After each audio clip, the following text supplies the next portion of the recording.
Please do use the Q&A function and not the chat function. It makes it a lot easier for your question to be seen and recognized. And without further ado, I'll just introduce Peter. He is really the person who is writing about bicycling issues on a national level, you know, week in and week out, more than anyone else I know for many years. And he has really done so much to sort of maintain quality journalism in that space. You know, magazines per se, you know, have shrunken. They're no longer on news racks. They're no longer in print. Bicycling magazine, of which he has been editor-in-chief, and he continues to write for, is really in the cast of sort of an old school magazine for people of, you know, my generation, Peter's generation, and it has a degree of journalistic quality and standards that are rare, you know, amidst all of the online news and reporting about bicycling stuff that you find. So I think it's something that is always refreshing to read.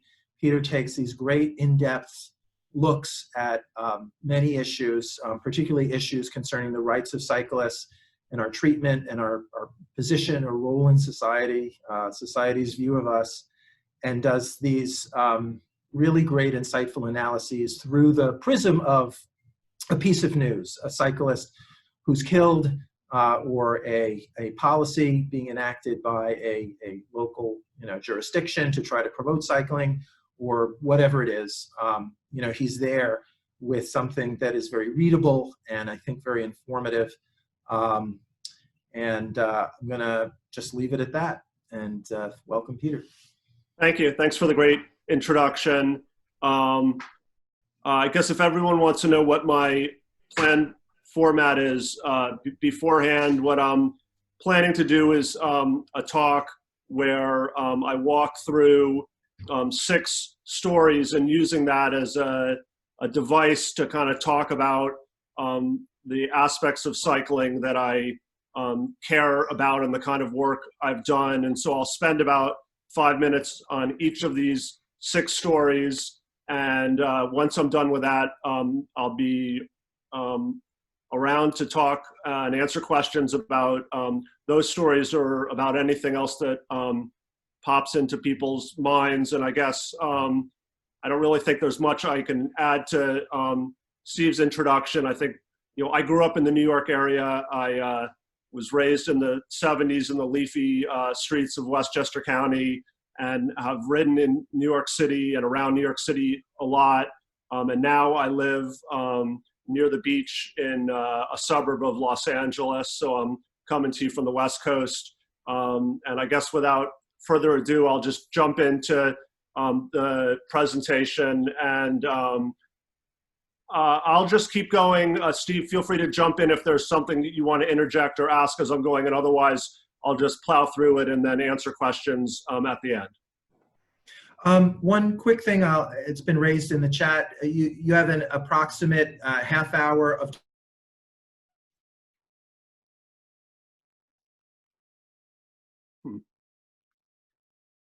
I lost audio.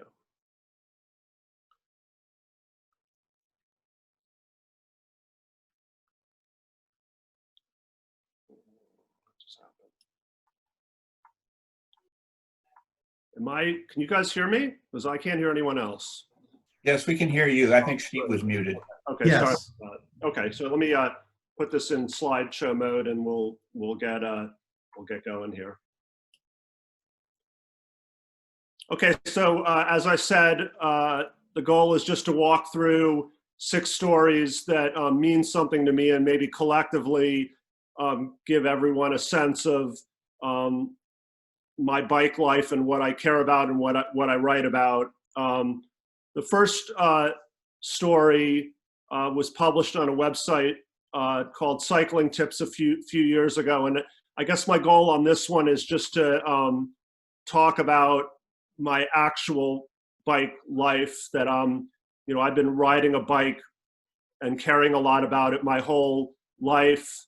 And in 1992, when I was 25, my best friend and I biked cross country from Seattle to Westchester County, And I wrote this story literally the day before I turned 50. So it was like looking back at half a lifetime ago. This particular photo is somewhere in the Cascade Mountains. And there is my friend Dave and I. Dave is actually a physician working in New York City right now. So his life is considerably tougher than it was when this photo was taken. But I think, like probably a lot of you, that the most beautiful thing about cycling, are just these adventures that we go on where you have a meaningful time alone and you have a meaningful time with people you care about. And there's something about the act of riding a bicycle, whether you're just doing laps around the park or going for a day-long adventure or for a tour, that really, there's something beautiful. And I think a sort of a connection that runs through everything in these stories and what I talk about is like that if you care enough about cycling, it winds up intersecting with almost everything that's important in your life. The way you look at big issues and existential matters and your body and your community, it winds up touching everything. But I know that when I look at these photos, I see me half a lifetime ago, and this aspect of riding a bike that still like evokes almost something of from childhood, of this joy of exploration that I still feel today when I ride a bike.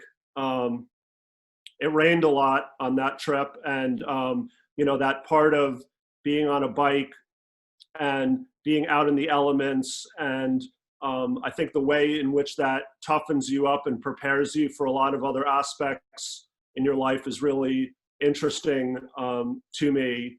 And I also look at the equipment we have, which was pretty old, and think about how it all worked just fine, and that even though like the newer equipment is really awesome too, that you don't really need that much to have a great time on a bicycle.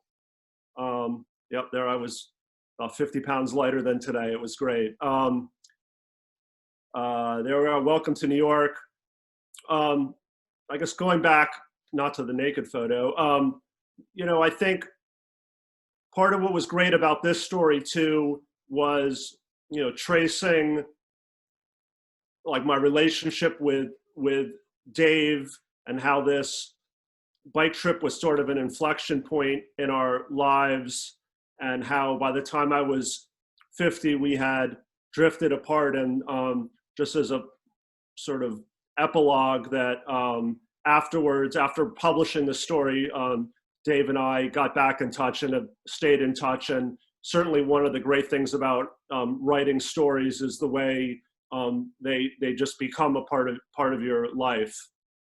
The second story I was going to talk about was sort of like I guess what I would call an enthusiast racing story in some ways. This is a story about a character that a lot of people knew as Thorfinn Sasquatch, who was a former elite bike racer who got caught doing a bunch of things that he shouldn't have been doing. And I was fortunate enough to get to break a lot of this story. And there were like three things happening concurrently that I and other people didn't realize were connected. That about 3 or 4 years ago, this racer whose name was Nicholas Brandt Sorensen, who lives in LA where I do, got charged with selling EPO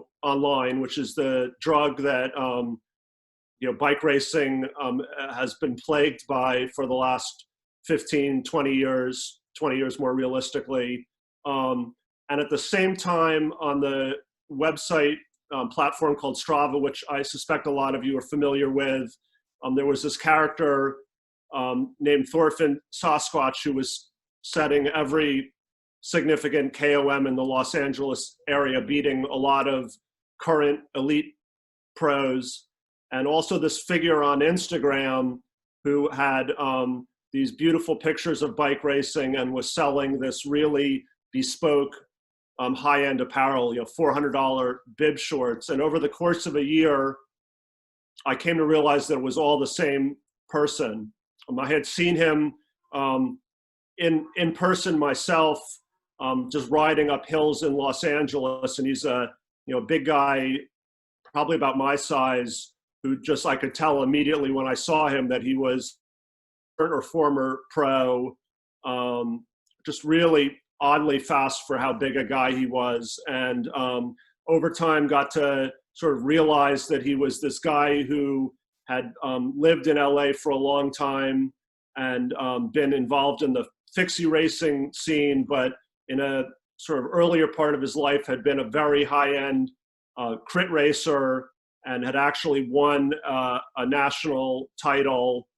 And then everything kind of came together where it turns out that he was himself taking performance-enhancing drugs so he could kick ass on Strava, which just felt like a real sign of the times kind of a story where the use of performance-enhancing drugs had kind of crossed over from terrestrial racing to someone putting illicit substances in their bodies so that they could be a virtual champion and then try and leverage that to sell cycling apparel.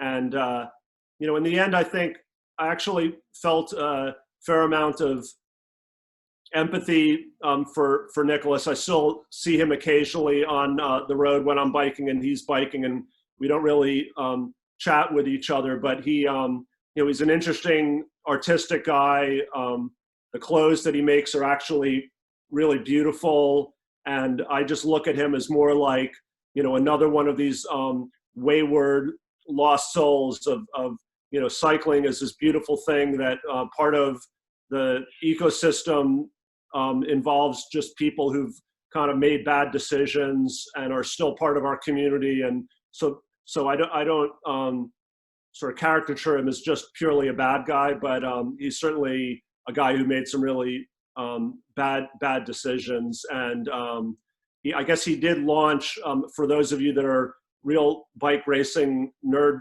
fans, Phil Gaiman sort of launched a whole new career. He sort of went from being a pro cyclist in the pro peloton to someone who largely makes his living and has his identity just going out and filming himself getting KOMs. And that whole effort was launched by this story, and then his effort to take back a lot of the KOMs that Nick had earned or won.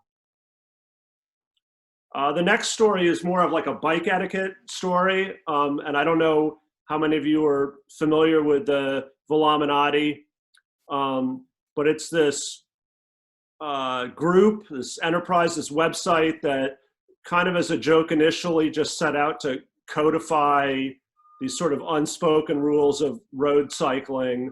And in the early days, it was really just a joke, of just like putting down on paper and then on the internet of like, what the thinking is in terms of how you wear your socks and how low your stem is and all of these nitty-gritty details.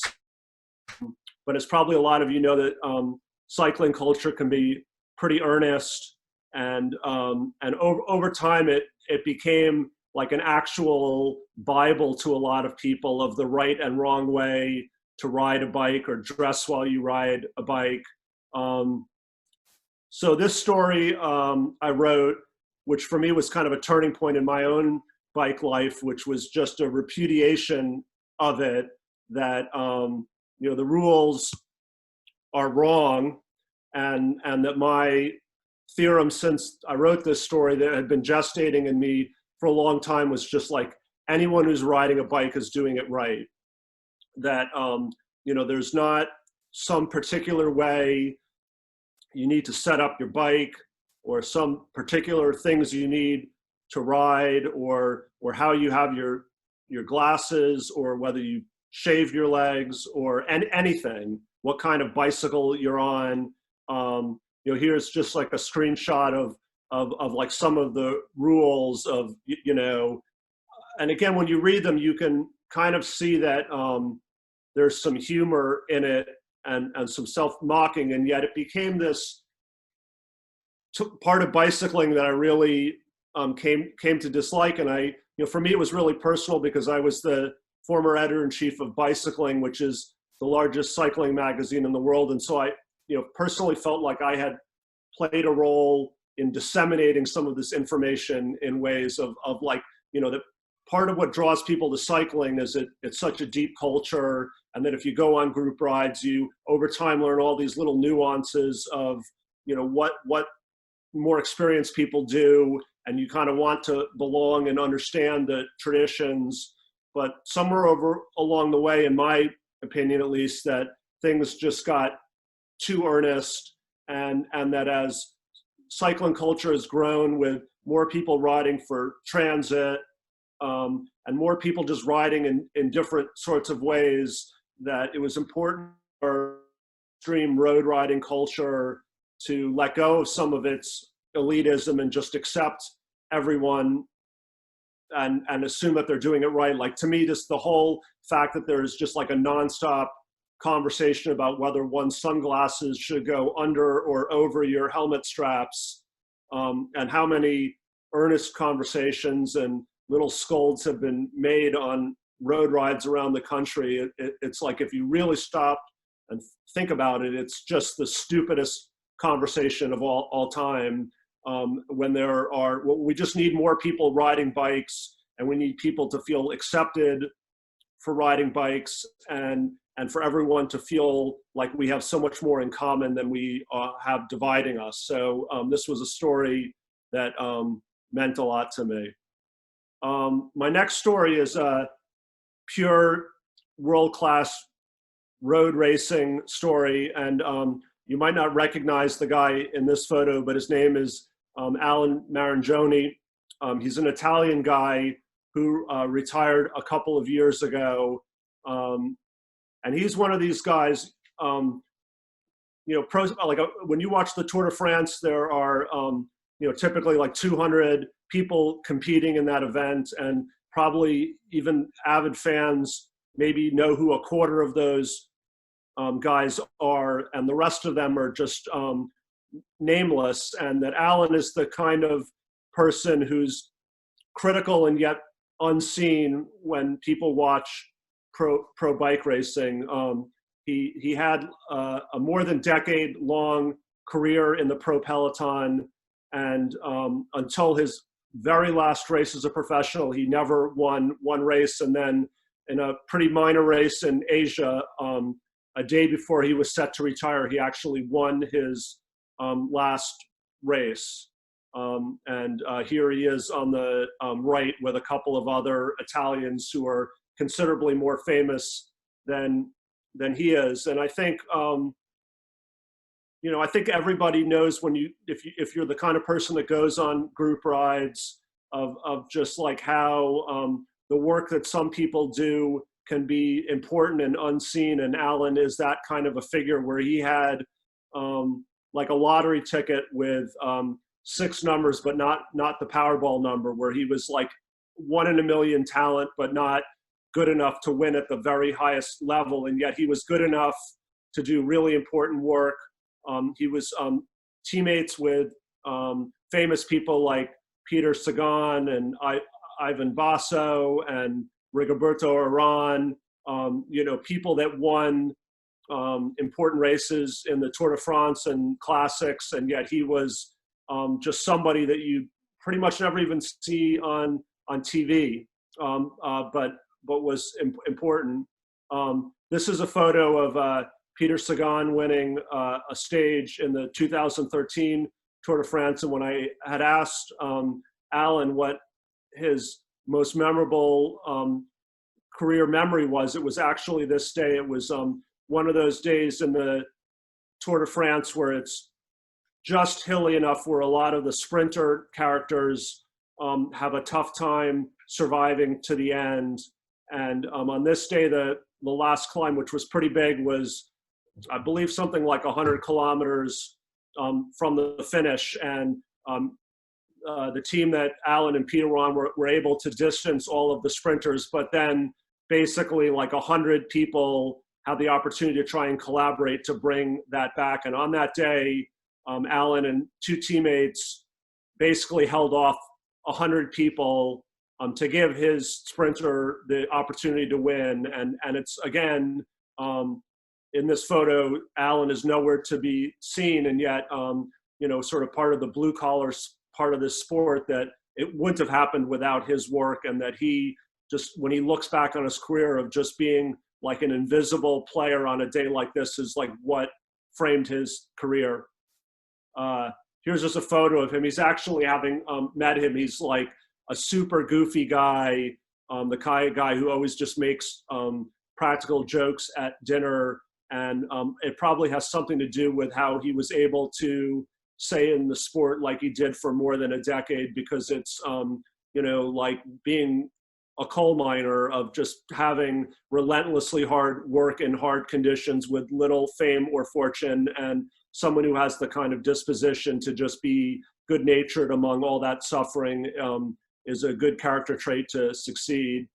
This is actually, there was not even a news story of Alan's win. This is from a Japanese YouTube video I found that even today when I screen grabbed this had 56 views, but there's a guy who's just about to be in retirement, sort of getting his first victory salute since he was like an amateur at age 21, I believe. So really cool story of perseverance and the sort of blue collar side of the sport.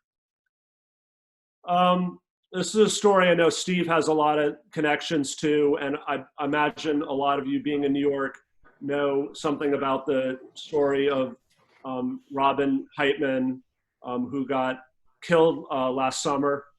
And I even just get emotional thinking about Robin. But I wrote a story for Bicycling last summer, which for me was a really intense process. I flew in from California maybe a week after Robin's death on 6th Avenue, and spent time in New York, and went down to Virginia, where Robin grew up, and talked with Robin's family in Charlottesville, and Robin's friends and riding buddies in Richmond, and I think assembled a story that explains a lot about the circumstances that led to Robin dying.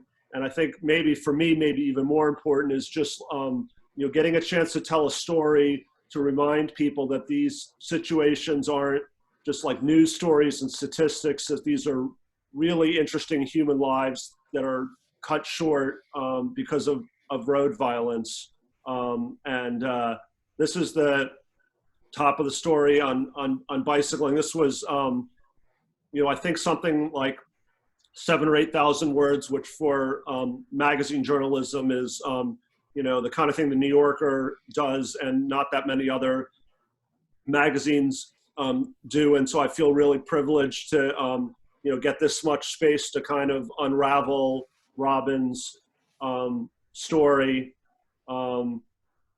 This is the ghost bike on 6th Avenue. And I'm presuming that a lot of you know the details of Robin's death, and also the realities of riding a bike in New York City, and know how, this story initially played out with a lot of victim blaming and a lot of confusion. And a lot of what I tried to do was to assemble a narrative that had as many facts as were available, and gave people an accurate sense of what kind of person Robin was, and why Robin's life was so meaningful. And, I think I came away with this really strong feeling that Robin was like a lot of people I've met whose life was not 100% in focus of who they were and what they were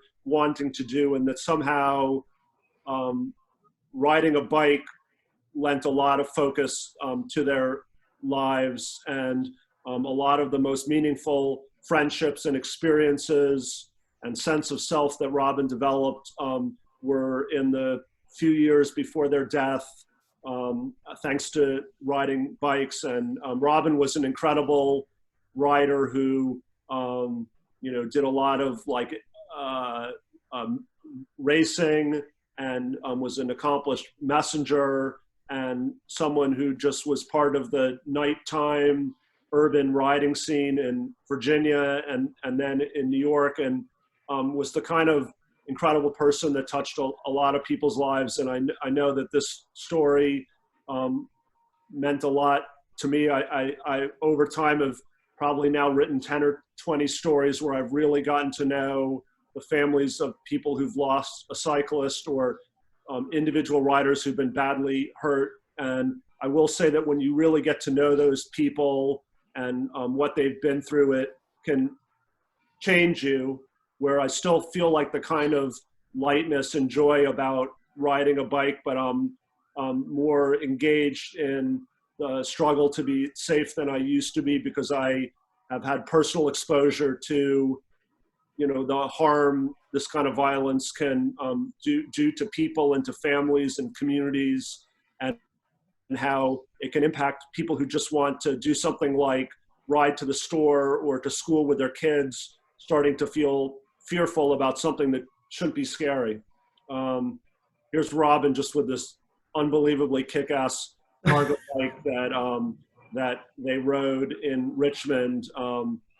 They basically would deliver anything that a truck could deliver. It was pretty incredible. And this is a photo taken actually, I think, 2 days before Robin died, out at the track. And Robin was just getting into track cycling and was really kicking ass. And it's really a reminder of just potential cut short of kicking ass in many ways that Robin never got to do, and the people that love Robin never got to see. And then I'll go to the last story that I actually just If I could just, Peter, I'm going to jump in because you mentioned that. I did ask Peter to pull this out as one of the stories, besides all the reasons he gave, that it's a great story, and he had the opportunity to do it so far in depth, and an important story. But as most folks know, I'm an attorney who represents cyclists or their families when cyclists are killed. And I was retained by the estate of Robin Heitman, I and our firm. And after a period of many months, we were finally able, through the Freedom of Information Law, to obtain the police investigative file as to how the collision occurred in which Robin died. And there was very little information that was disclosed about that at the time of her death. But really, reading between the lines and people saying things emphatically when they had no basis for doing so, and just the general victim-blaming memes that are floating around out there, you couldn't get any impression other than that, Robin was at fault. She was a crazy messenger. She was in the middle of New York City traffic. She was on a road with a bike lane, and she just rode into the side of this truck and went under the wheels, and that was it, but it was her fault. And that was the very clear impression conveyed by the kind of broken media reports that usually follow the death of most cyclists, especially in city traffic, and especially if they're working on a bicycle, like a messenger like Robin was at the time. And then, as is so often the case, when the investigative file is finally made public after many months of delay, and there's never a good reason for the months of delay, you finally get it, and what you discover is that Robin was riding apparently in the right-hand lane of multi-lane 6th Avenue, headed northbound towards 24th Street, and that as she was proceeding northbound, mid-block, there was a taxi cab that was in the right, at the right-hand curb lane, and it apparently began to pull out right in front of her, forcing her to move to her left. And at the time that this was happening, there was a box truck in the motor vehicle lane to her left that, according to 3 separate eyewitness reports from pedestrians who were walking by, was at that point cutting to its right. So this was a sandwich in which she went from riding through a space that many of us will ride in on a roadway between the parked vehicles and the vehicular traffic that just closed on her, and she was dead. So the police concluded that the taxi cab driver was a quote unquote uninvolved vehicle because she didn't actually make contact with the taxi cab. She made contact with the truck only. And this is something that happens all the time. I don't know where police learn that if there's no contact between a participant in traffic and someone else who runs them off the road or into danger or to their death, that they are uninvolved because there was no contact. But this must be drummed into police at the academy because I've seen it so many times. And the estate of Robin Heitman has just obtained the documents just within a very recent period of time and made them available to Peter. And I'm hopeful that he's going to find it within himself to, if not another 7,000 or 8,000 words, at least something by way of a follow-up to talk about how the story, how we got it so terribly wrong at the time of her death, how harmful and painful that is to the people who knew and loved Robin and to all cyclists, and to try to set the record straight. Yeah, I mean, that's a great synopsis. I have all these Google alerts set up where when cyclists get killed, I get their news stories and I read them, and over the years I've read thousands of sort of day one news stories about cyclists getting killed, and the narratives, which are often just unsophisticated digital journalists repeating the narrative that like someone in a police department gave them, is really disturbing for anyone who rides a bike, because the presumption is always that the cyclist swerved out of nowhere and the driver just didn't see them, and there's like very little examination of the strong possibility that that driver fault and negligence led to people getting really badly hurt or killed, and often it's like a year later that you see the kind of revelations that Steve is talking about, where it turns out that the story is quite a bit more complicated than it was originally portrayed, and and the remedy is only potentially found through civil court, which to me is always a frustration too of it not being a criminal matter. But in any case, I've looked at the stuff Steve sent me, and I've reached out to an editor who I think might be interested, and so we'll see. But I'm hopeful to be able to write about it also. The only other thing I'll just quickly say is that Robin always preferred to use the third person pronoun there to refer to herself, to themself. And unfortunately, I had totally slipped my mind, and Peter, who even wrote the article with that in mind, may have slipped his mind too. So that's by way of correction. Anyway. Yep. I'm going to move on to the last story, and then we can do Q&A if that's okay. The last story I actually just wrote and got published last week. That's all about bike shops that are open in Los Angeles. And as probably a lot of you know, that in most US states that bicycle shops have been classified as essential businesses, and therefore been allowed to stay open during this very strange public health time. And a narrative I saw a lot on social media and in bike journalism a couple of weeks ago were people talking about how bike shops shouldn't be open because they primarily cater to affluent and privileged recreational enthusiasts. And, I live in a highly privileged community in Los Angeles, and, my closest bike shop to my home has, $12,000 road bikes and $400 bib shorts on the floor. And so I can imagine a lot of places where that kind of perception might seem like a truth.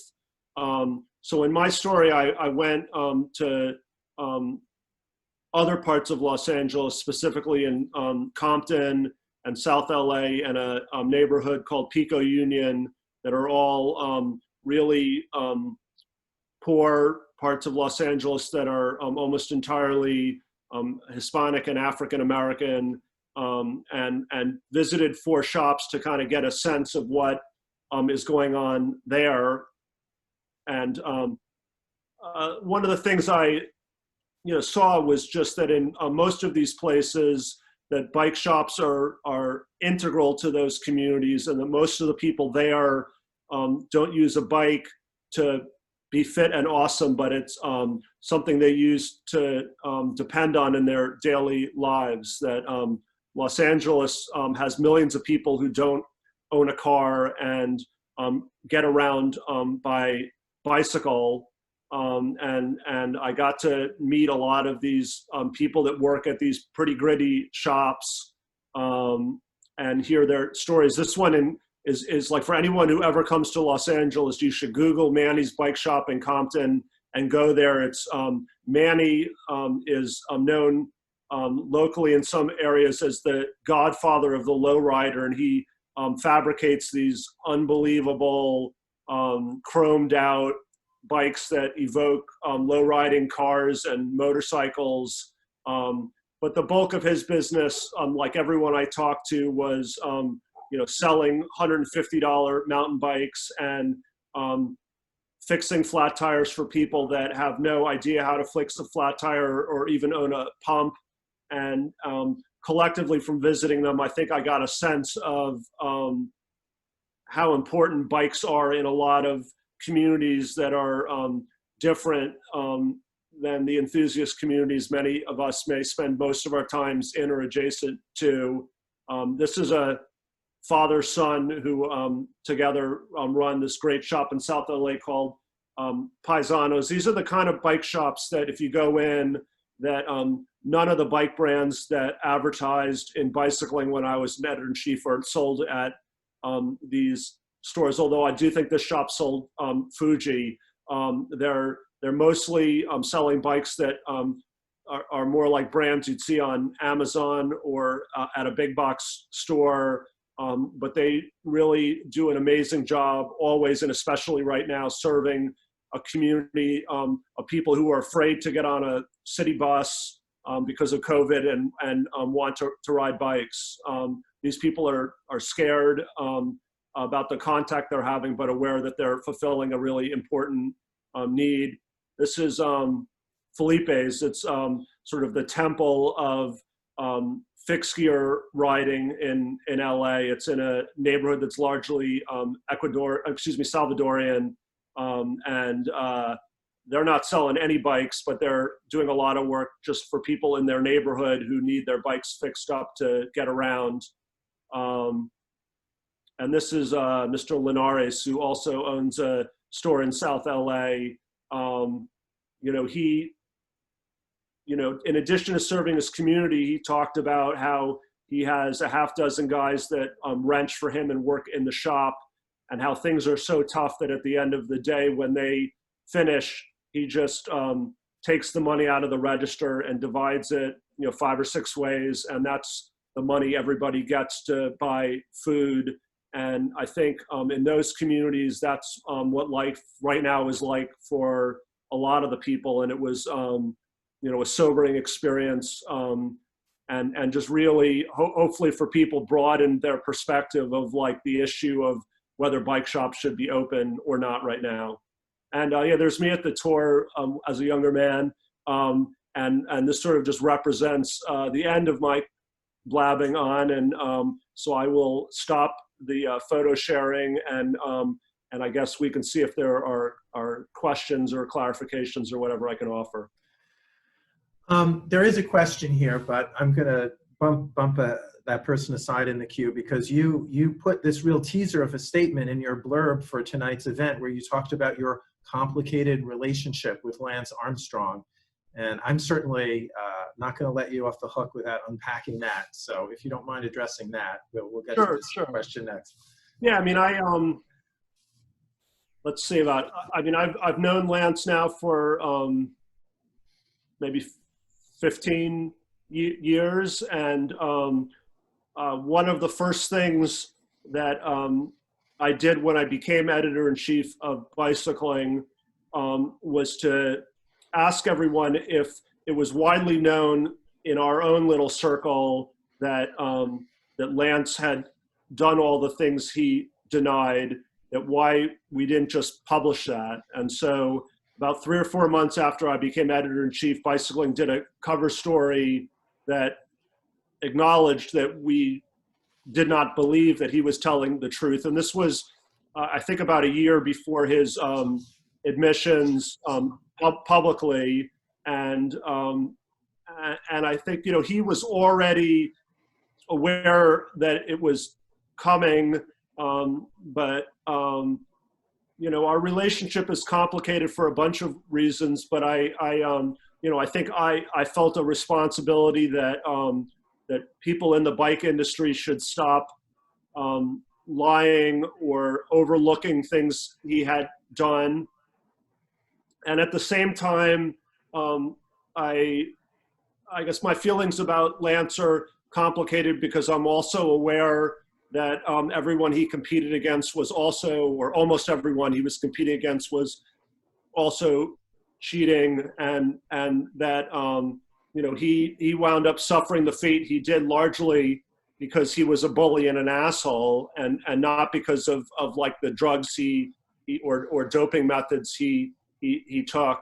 And I guess I'm okay with that part of it, but I also still have some measure of admiration for him as a competitor, and you know, think of him as another person who you know, maybe a good person who did bad things or a bad person who did good things, and so I'm intrigued by his nuances, and we still communicate. There's an ESPN documentary that is set to come out sometime this year. I think maybe COVID's going to push it back, but it's sort of part of the documentaries that they regularly put out, and I'm in it, and I know that Lance has seen it and already complained about some of the things I said in the documentary, and you know, so rather than just call me up or text me, you know, he has this roundabout way of complaining about or undermining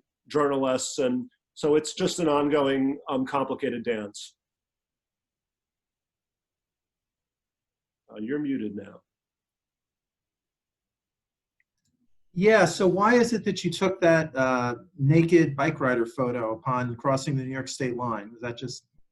Well, it was you know, there's just these weird traditions for people who ride cross country or do things like hike the Appalachian Trail, that in that sort of endurance world, you know, so somewhere around the East Coast, my friend and I just started, whenever we get to a state line, would start just taking bizarre naked photos. And we have a few of them, and we had seen other people do it. And that one of me in New York was actually right after you cross over the main roadway near Niagara Falls. And there was literally like 1,000 cars around as I like had a beach towel trying to set that thing up. And, you know, it's like, to be my age now and look back at me being 25, I really can't explain every aspect of it, but it seemed like a good idea at the time. Okay. I'm also going to jump in again and just mention there's a bunch of cycling events that I know occur in New York, in the United States, that I hear about. I have friends who participate in them. I've never really done them, but I'm wondering if you've ever covered things like RAGBRAI as a journalist. No, Yeah, I have not. I've always wanted to go to Ragbri, just because it's the sort of mother of all of those kinds of events. That's like a cross-state party. But I've read a lot about Ragbri, and when I was editor-in-chief, I always would get invitations, and it always felt like something I probably shouldn't do as editor of that brand. But it's a good idea to go back sometime after COVID and experience that. And I guess another question I just have for you is, I'm in touch with a lot of different promoters of large group bicycle rides, bicycling events. They fall into different categories. Some are more charity-oriented rides. Some are more in the sort of Grand Fondo cast of things, like a race.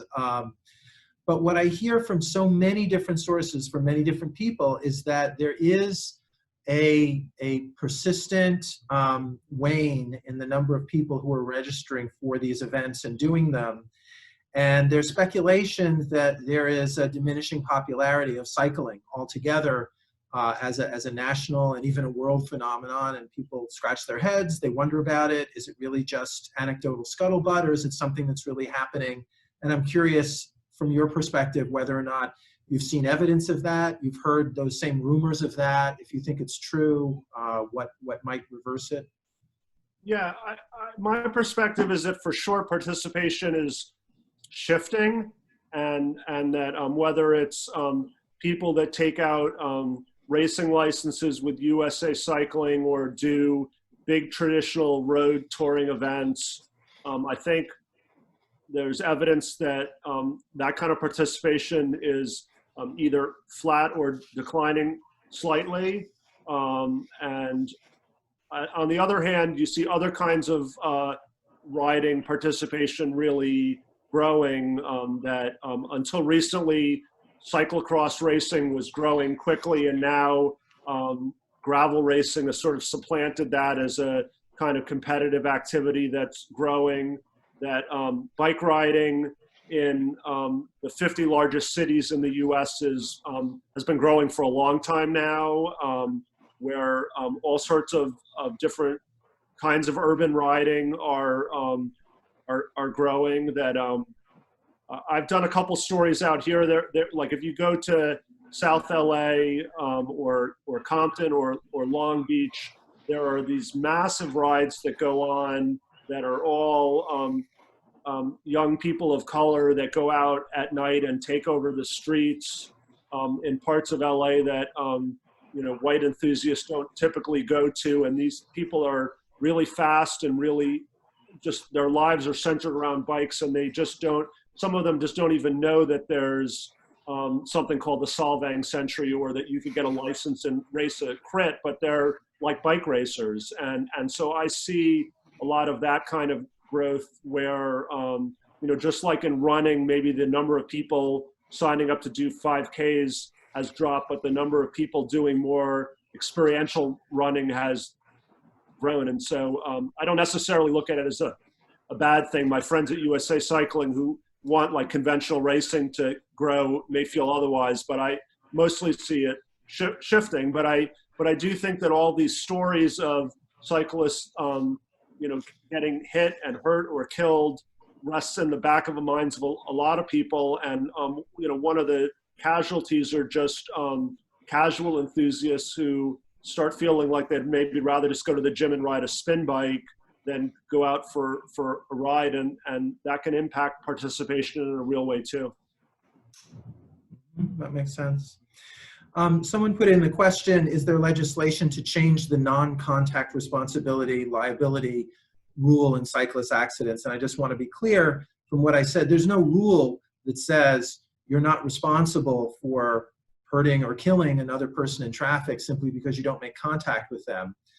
There's nothing I would want more than to sit down one of these cops, and one of these days I'll get the opportunity in a deposition, and say to them, officer, you're driving down, an interstate highway at 55 miles an hour, and suddenly, seemingly from out of nowhere, there's another motor vehicle in your lane coming straight at you at the same speed that you're traveling, And the only way you're going to avoid a head-on collision is by pulling over off the roadway, and you pull off and you hit a tree and you're killed, or some family member in your vehicle is killed.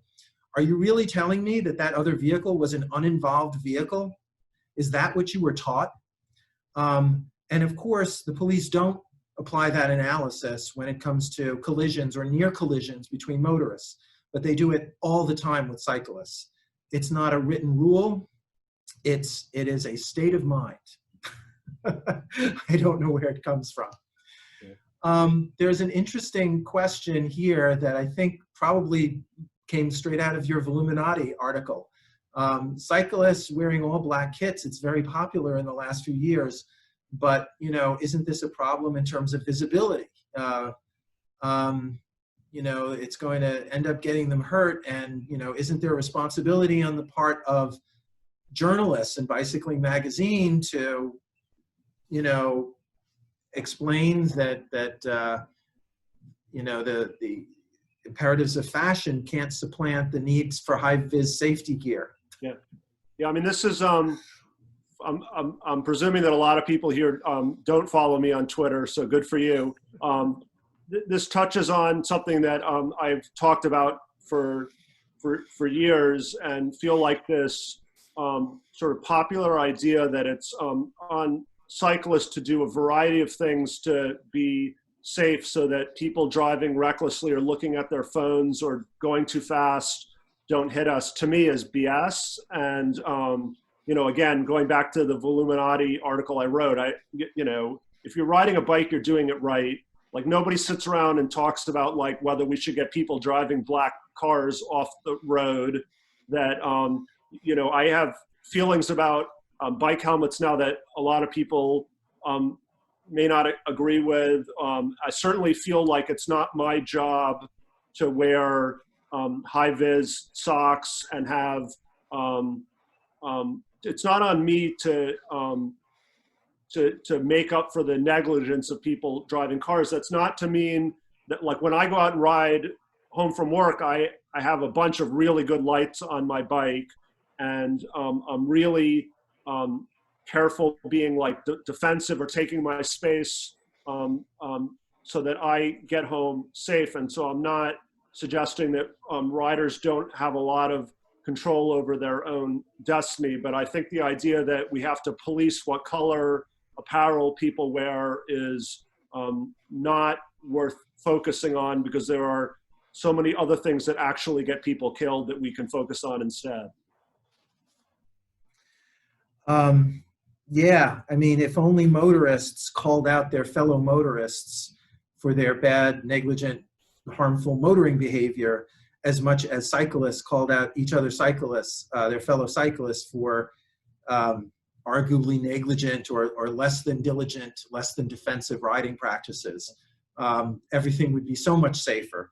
It's one of these things where somehow it's our job to take care of our people. Right. And I don't really accept that responsibility either, even though I am always pointing things out to other cyclists, sometimes not welcome in doing so. There's a great comment and question here from Joseph Tedeschi about how you've humanized the story of Robin Heitman. And this happens in the backdrop of all of this death we've had from the COVID-19 virus. And when people are talking about mass death, and in fact, when the president was talking about mass death, there was actually a comparison drawn between the number of people killed in motor vehicle collisions in the United States each year, which is just under 40,000 people a year. And the comment was, come on, I don't catch any grief over 40,000 people a year dying in traffic collisions. What's the big deal? Maybe 100, 120 get killed by this virus. I mean, come on, we can handle it. Yeah. And I thought it was horrible and insane and twisted, but at the same time, I thought it was the absolute best example. Americans have come to accept that there can be this many deaths as just a cost of life, and no one really has a right to complain about it, because the assumption goes we all benefit so much from private motor vehicle traffic and the system we have to facilitate it, that you can't possibly do anything more than what you're doing now. And anyone who's trying to put an end to it is just trying to put an end to modern civilization. Yep. How do you disentangle that, that hardwired in your DNA car culture from in the context of mass deaths from COVID? Is it an opportunity or an opening to talk to people about, like, look what we were willing to do in the face of this virus. Why can't we do more to end traffic deaths? Right.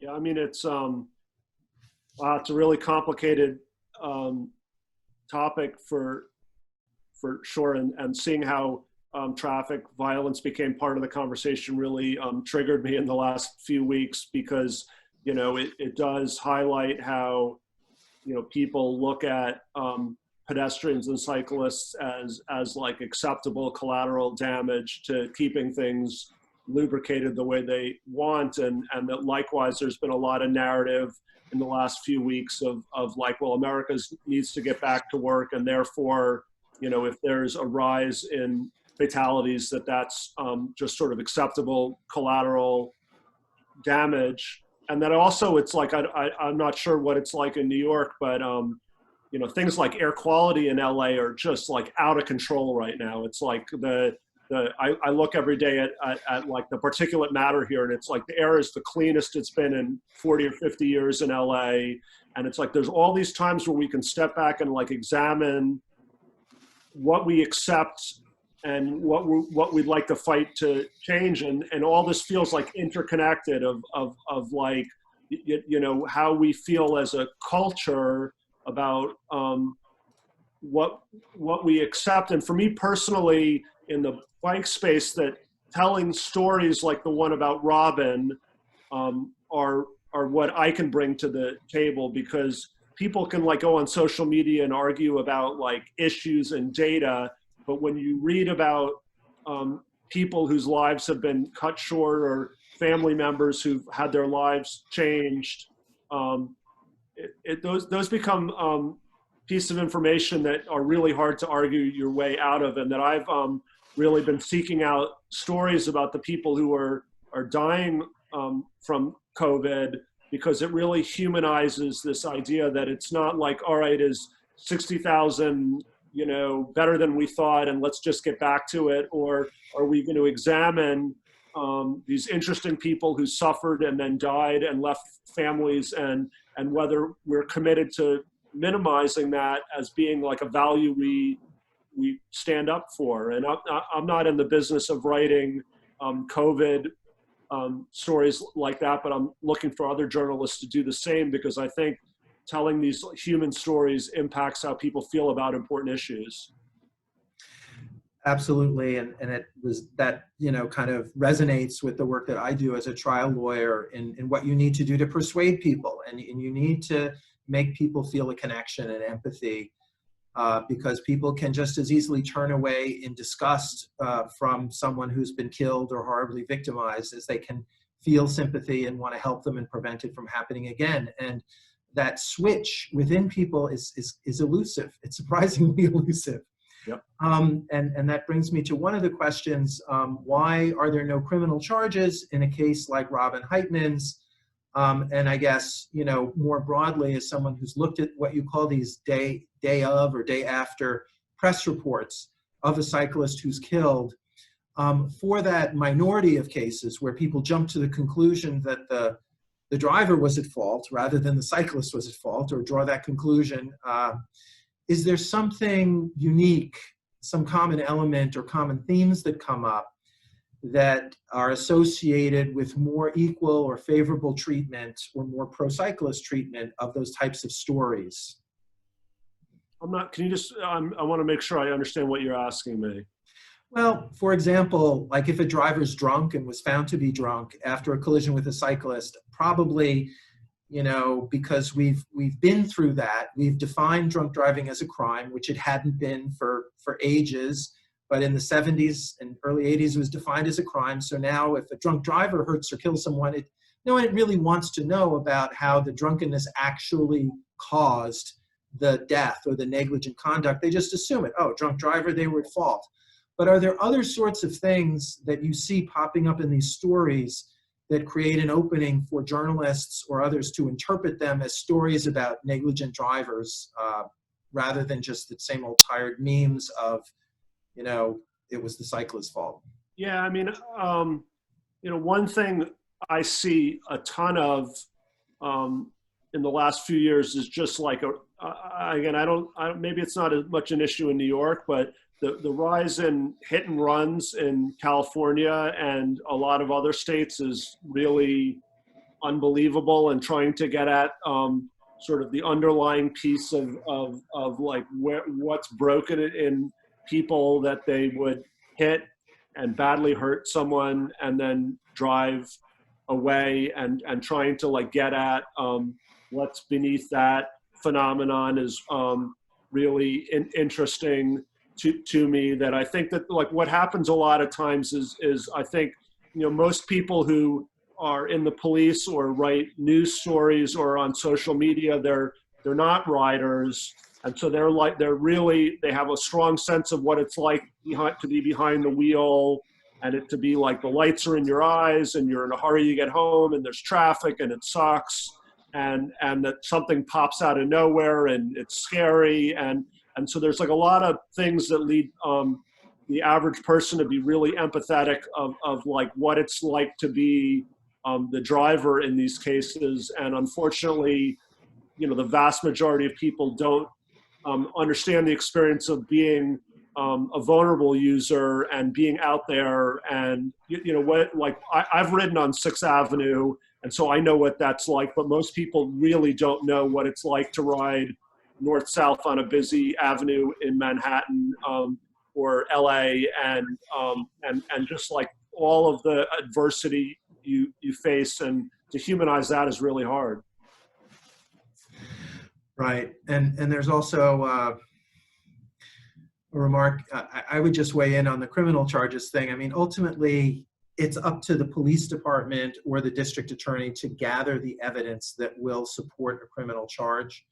If the police have already made up their mind in a traffic collision that there was no criminality suspected, which is that famous phrase they use so often, the DA's office supposedly undertakes a review of the police investigation, but there's no meaningful review. It's all up to the police. And then the police go to it and they investigate it in accordance with their own with their own story, and they manufacture facts to plug into it. One of the pieces of evidence in Robin's file that we gave you that was very striking to me was that the police gathered not only the available surveillance footage on 6th Avenue and 24th Street, or in between 23rd and 24th, where Robin was killed. There was also a video clip of Robin proceeding northbound on 6th Avenue at 14th Street. And that video clip shows Robin going through red light. And that is completely inadmissible and completely irrelevant to what happened at 24th Street mid-block.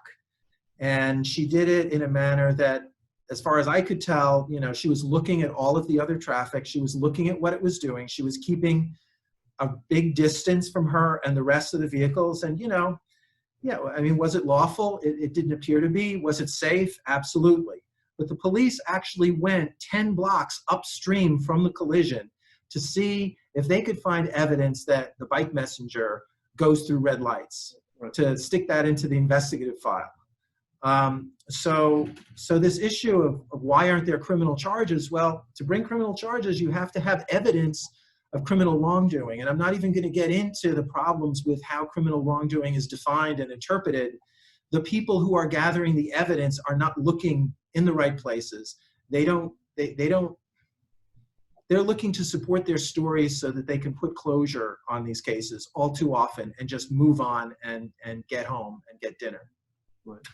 Yeah, I mean, a lot of people just like, they feel like their anecdotal perspective is they see a lot of naughty cyclists, and so there's a sort of confirmation bias to assemble a point of view with that in mind. And, that's part of what we're up against, that, people feel like if they see somebody roll through an empty four-way stop sign intersection, that to them it lines up with like, you know, we're not responsible road users, and therefore that contributes to us getting hurt and killed, when the actual incidents typically involve a driver doing something irresponsible or reckless.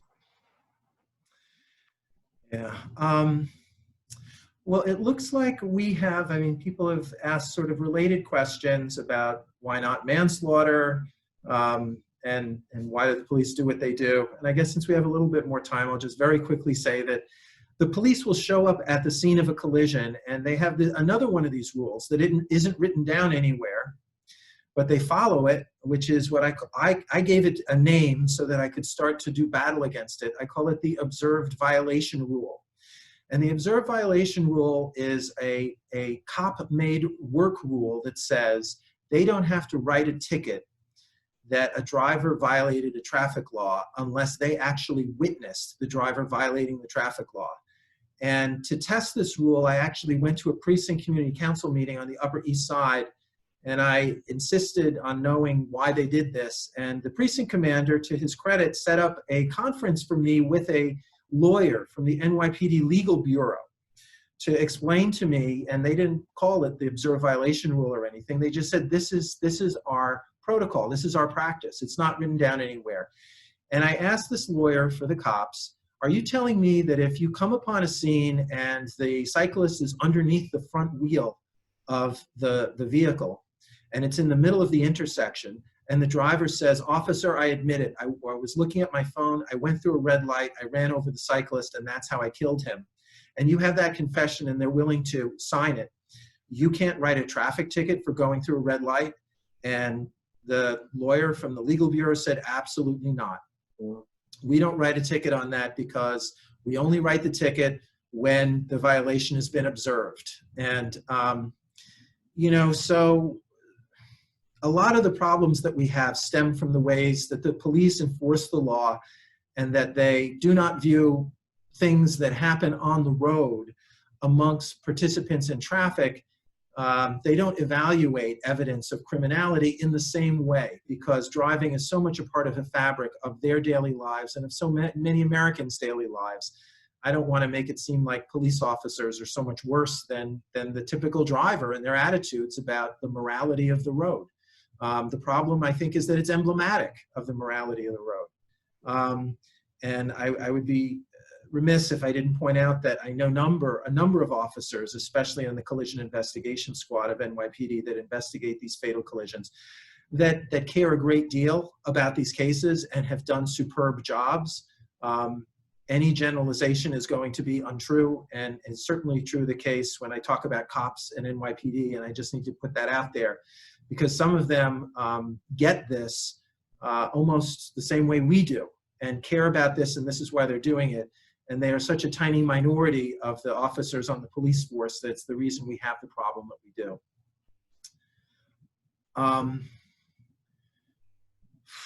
Just taking a look at these other questions. Can you see the questions, Peter? Why don't you take a look and tell me what you think? Because I'm looking at the chat, which isn't the same as the questions. Let me see. No, the Q&A.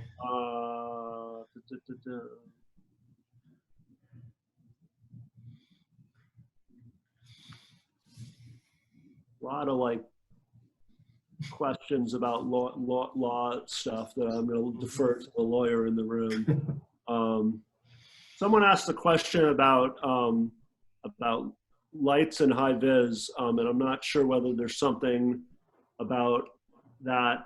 You know, if I were just to like clarify my point on that is, you know, not like, I think with a lot of things that are related to cycling safety, whether it's wearing a helmet or wearing a certain kind of helmet or wearing high vis or having lights or better lights, that, you know, I definitely think that every cyclist should decide what feels right to them.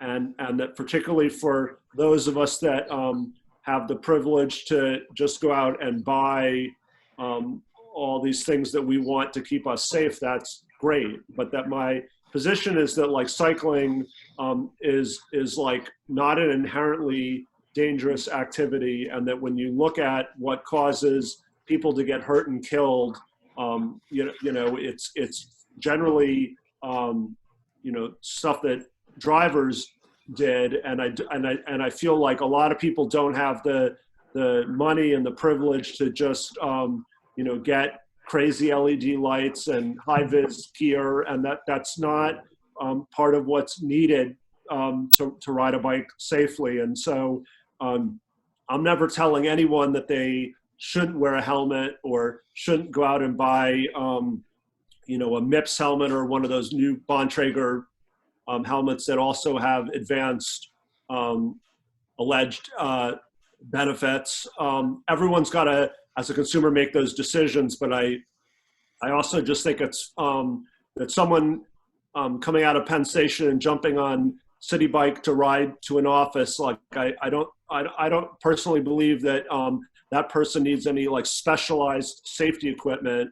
And if there's just so many things that are bigger forces that are leading to instances where those people get hurt, and not to focus on things that come across as a kind of victim blaming. Okay, I certainly tend to agree with you. How do you handle going downhill in the rain, changing gears? How do I handle going downhill in the rain? Well, I will say that